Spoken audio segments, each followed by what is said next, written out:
Yendo a la actualidad y lo que está pasando en el día a día de la República Argentina, hay que mencionar lo que sucede en materia de transporte público, porque estamos viendo en las últimas semanas, en realidad desde que arrancó el mes de abril, una caída de la circulación de transporte público que está afectando a los trabajadores cuando van a trabajar o cuando se mueven en la ciudad o en el AMBA.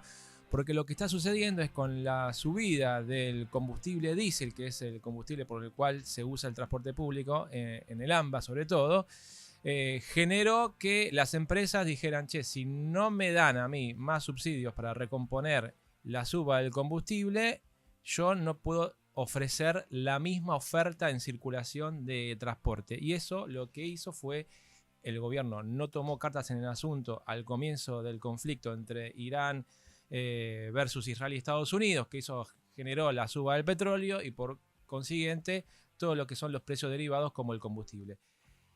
Lo que sucedió fue baja oferta de transporte público y la gente colapsado en las paradas del colectivo. Y para entender lo que está pasando respecto del transporte público, el pasaje colectivo que lo están aumentando para compensar este tipo de subas de combustible, estamos en comunicación con el economista y especialista en transporte Rafael Schialaresis. Rafael, ¿cómo estás? Te saludo aquí Esteban Ocampo del Archivo de los Medios. ¿Cómo andás?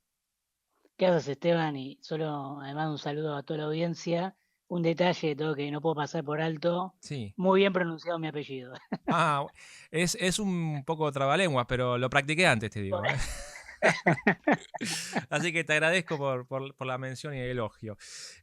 Rafael, bueno, contábamos recién, ¿no? En la introducción, esto de que el conflicto bélico en Medio Oriente hace subir el precio del petróleo, lo que sale el Brent y demás. Esto genera una suba en el combustible que son los derivados del petróleo, en este caso el diésel, que el diésel es el principal combustible del transporte público en el AMBA. Y esto hace que las empresas de transporte público en el AMBA digan, che, necesito más caro el pasaje para poder compensar la suba del el combustible. El gobierno dice, no te puedo dar más subsidios, el boleto tampoco lo puedes subir. Y dicen, bueno, para eso bajo la oferta y compenso la suba de mi costo. Esto se tradujo en una caída de la oferta del 40% y la gente haciendo filas y filas y filas para poder subirse a un colectivo y tardando más del doble de lo que tardaba antes. Esto, ¿cómo está siguiendo la narrativa, la historia del transporte público, el diésel, el conflicto bélico en Medio Oriente? No, bueno, a ver, vos diste una muy buena introducción y resumen de lo que pasó, sobre todo la tensión que se dio en la segunda semana de abril con la suba del precio del combustible y la reducción de los servicios por una cuestión de problema de caja de las empresas. Y uno, me acuerdo que había una discusión si era cierto, si no era cierto, si eran las empresas que están operando. Bueno, vamos a decir que transitoriamente el conflicto encontró algún tipo de resolución. ¿Qué resolución?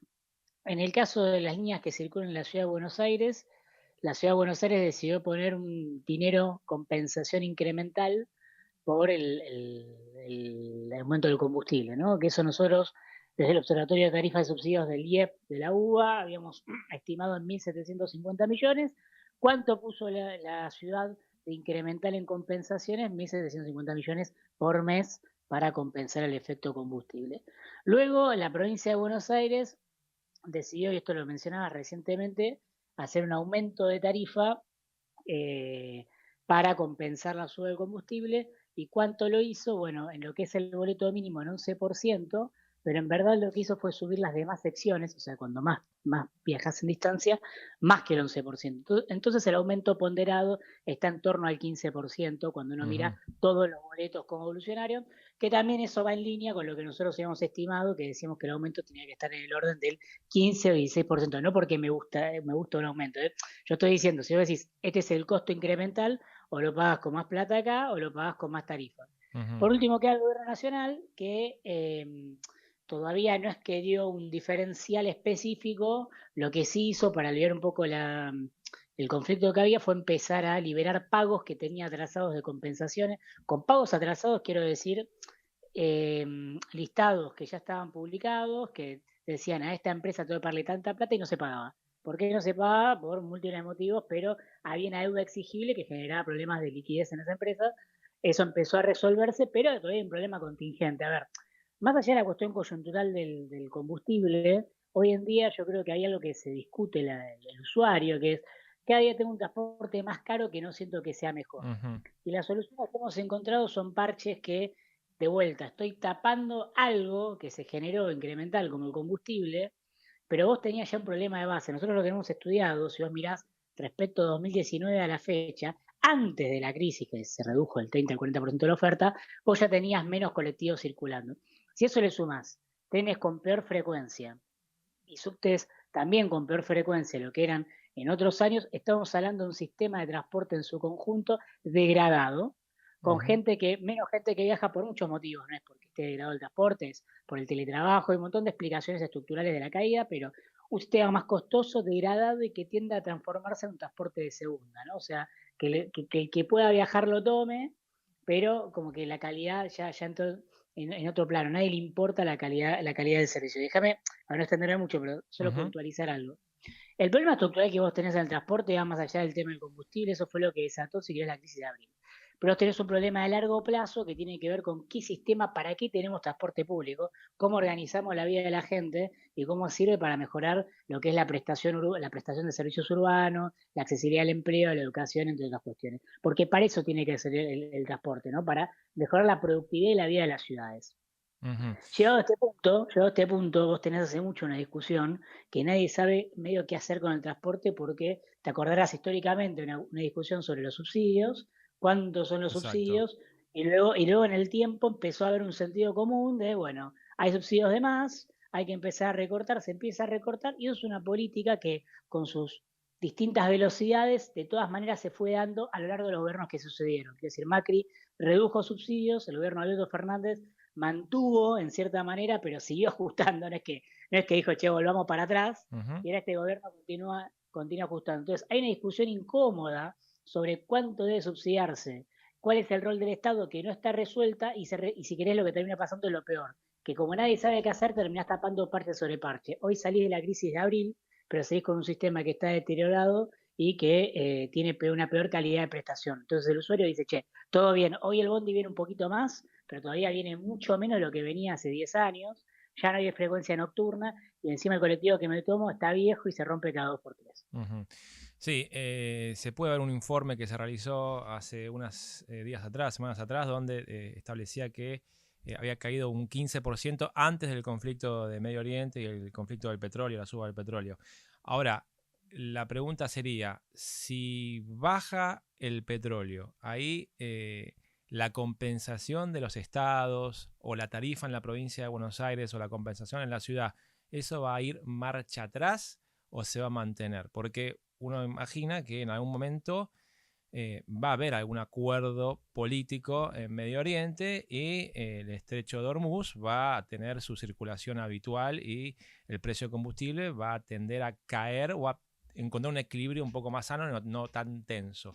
Ahora, con ese nuevo precio, uno no sabe cuándo va a ser ese precio, pero con un precio de un conflicto bélico acabado, ¿va a volver marcha atrás todo esto de el aumento del 15% en la provincia y la compensación que hace la ciudad a las empresas de transporte? Bueno, lo que es la compensación te aseguro que sí, porque la compensación no surge, digamos, por cuestiones azarosas, sino que es parte de una estructura de costos, como dice Moreno, hay que hacer costos, ¿no? Ujú. La estructura de costos que hace, en este caso, la Ciudad de Buenos Aires, la provincia hace la propia y Nación hace la propia para los servicios que son de su competencia, que son los interjurisdiccionales, los que hacen Nación Cava, la provincia hace para los que son solo de provincia y Cava los que son solo de la Ciudad de Buenos Aires. ¿Qué es lo que hace ahí? Imputa precios y a partir de parámetros ya especificados obtiene un costo técnico. A ese costo técnico le resta la recaudación proyectada y la diferencia entre el costo técnico y la recaudación proyectada es la compensación. Cuando yo te digo que reconocen subsidios incrementales, ¿qué quiere decir? Que la ciudad agarró su estructura de costos, cambió el precio del combustible y el diferencial que obtuvo fue lo que te acabo de decir. El día de mañana, si baja el combustible, y ya ha pasado con algunos precios que se han modificado a la baja, la ciudad no va a tener ningún problema en modificarlo para reflejar los costos técnicos del servicio y ahí reducir lo que es al menos el costo asociado al combustible. Pero eso siempre, no es tanto por el precio del petróleo, que obviamente va a estar relacionado al precio de la nafta, pero va a depender del precio efectivo Ujú. que esté cobrando YPF, ponele, para tener una Exacto. referencia de precio. Y respecto a la provincia, con el tema de la tarifa, yo creo que no creo que haya una baja nominal, en todo caso lo que pueda haber es un afloje con la política de incremento. La provincia viene con subas mucho más pronunciadas que Nación y mucho más pronunciadas que la ciudad de Buenos Aires en el último tiempo, lo cual ya es una tendencia de la provincia a reducir su exposición a las compensaciones, que es decir, la provincia cuando sube la tarifa, lo que está haciendo es bajar lo que tiene que poner en compensaciones del transporte, y eso es obviamente una situación delicada del fisco provincial, ¿no? Entonces, Ujú. ¿cómo resuelve de vuelta? Vos tenías una encrucijada, o ponías más plata o subías tarifa. Uno puso más plata, otro subió tarifas, pero de vuelta son medidas parche coyunturales. Y solo para tirar una positiva, dejame porque si es todo un Sí, bajón, sí, sí, digamos, sí. la gente cree, siempre se queda esto, porque para mí esto que decís está buenísimo, che, y mañana va a bajar, porque vos estás pensando, mañana alguien me va a compensar, alguien, el usuario, va a tener una buena el usuario, y yo te digo, bueno, si vos tenés un modelo, un sistema de transporte, que tiene financiamiento adecuado, claras, perdón, no claras, decía, reglas claras, un financiamiento acorde, sostenible, que digan, che, si vos haces A, recibís A, si haces B, recibís B, si no cumplís las reglas tenés una pena, etcétera, etcétera, etcétera, vos vas a ver un cambio en el sistema, y no es un decir. Te doy un ejemplo, la Ciudad de Buenos Aires tiene una política de incentivos para lo que es la migración a flota eléctrica y a GNC, con una aspiración de que a partir de 2027 los colectivos nuevos solo pueden ser GNC o eléctricos, y a partir de 2030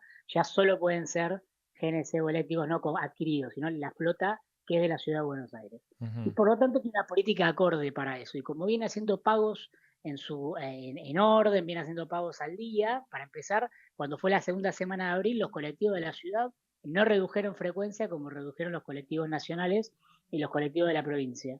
Y asimismo, como hay una política de incentivos a la transición energética, vos lo que estás viendo es que ya más del 10% de los colectivos que circulan solo en la ciudad, estamos hablando de más de 160 colectivos, ya son particularmente a GNC, y en menor medida tenés un poquito eléctricos. Pero ya empieza a dar un cambio que el usuario lo ve con un servicio más bonito, con mejores frecuencias, pero de todas maneras vale la crítica, todavía lejos de lo que puede ser lo que fue hace ponerle 10 años atrás. Si el usuario te dice, che, yo hace 10 años atrás me tomaba un colectivo de noche y pasaba cada tanto tiempo y ahora no pasa nunca, tiene toda la razón, y esto es parte de lo que te digo de el no saber qué hacer con el transporte y estar buscando soluciones parches. Pero de todas maneras, al lado positivo, cuando uno pone financiamiento y empieza a poner reglas e incentivos, la cosa se mueve. Pero tiene que haber voluntad para eso, ¿eh? Y Claro, esto es indistinto si es una empresa pública o privada, ¿eh? Vos tenés que tener reglas claras y gerenciamiento y para mejorar la calidad de la vida de la gente. Si vos estás solo tapando parches, el transporte va a seguir siendo un parche tras otro, nada más. imaginamos la tarifa de colectivo en la ciudad o en el AMBA cerca de $1 en un futuro o no, no va a tender a ese valor. Es que no sé si, a ver, uno diría, si el dólar sigue a este nivel y la tarifa de provincia sube al ritmo que viene subiendo, no quiero decir que no, porque no está tan lejos, pero yo creo que no hay que quedar tanto si la tarifa tiene que estar $1 o no, sino de vuelta cómo vos generás mecanismos de financiamiento acorde al nivel de prestación que querés. Y yo, claro, con el nivel de prestación que querés, cuando no haces nada, el nivel de prestación va a ser malo. Ujú, ujú. Nadie quiere eso como una política deseable, ningún regulador debiera querer eso. Lo que tenemos que querer es, pues, si, che, yo cómo puedo hacer para que la gente tenga el servicio que quiero que tenga, que sirva, y cómo puedo mejorar. Entonces ahí sí podés entrar en discusiones de cómo lo hago más eficiente. Tal vez tengo que reducir coches, pero reducir coches no es reducir la frecuencia nocturna. Es tal donde pasan tres líneas juntas, no es que sean tres líneas, sea una sola línea, porque hay zonas donde sobran coches y hay lugares donde falta, Claro, pero se eso no lo superponen puede resolver. algunos coches, decís, ¿no? Claro, exactamente. Digo, Ujú. eso lo tenés que resolver planificando. Ahora, si la tarifa era $1, no lo sé, hay jurisdicción al interior que ya supera el dólar. A ver, no es ni deseable ni no deseable. Vuelvo a un punto. No estoy pensando en la lógica económica ni fiscal, sino de la política de transporte. Claro. La política de transporte debe ser tal donde la tarifa más las compensaciones garantizan un ingreso acorde a las empresas y es sostenible en el tiempo. Si vos tenés tarifas muy bajas, compensaciones muy altas, el fisco no lo puede pagar, no es sostenible. Si a ustedes tarifas muy altas y nadie lo puede pagar, tampoco es sostenible. El Ujú. tema no es que la empresa camine o que el fisco llegue a fin de mes, sino el tema es que el sistema funcione, y eso es lo que tenés que apuntar. Que a un Exactamente. dólar no. Sí. Por eso Se te digo, sí entiende. creo, dejar de cerrar con esto, Hay que que el nivel definir, tarifario ¿no? alcanzado no, sí, no va a volver para atrás. En todo caso, si mejora la situación, lo que vas a tener es que no suba tanto, pero no, para atar tarifa no va a volver. Rafael, te queremos agradecer por este contacto, ¿eh? No, vos Esteban, y un saludo para todos y gracias por la mención del apellido. Un abrazo grande, ¿eh?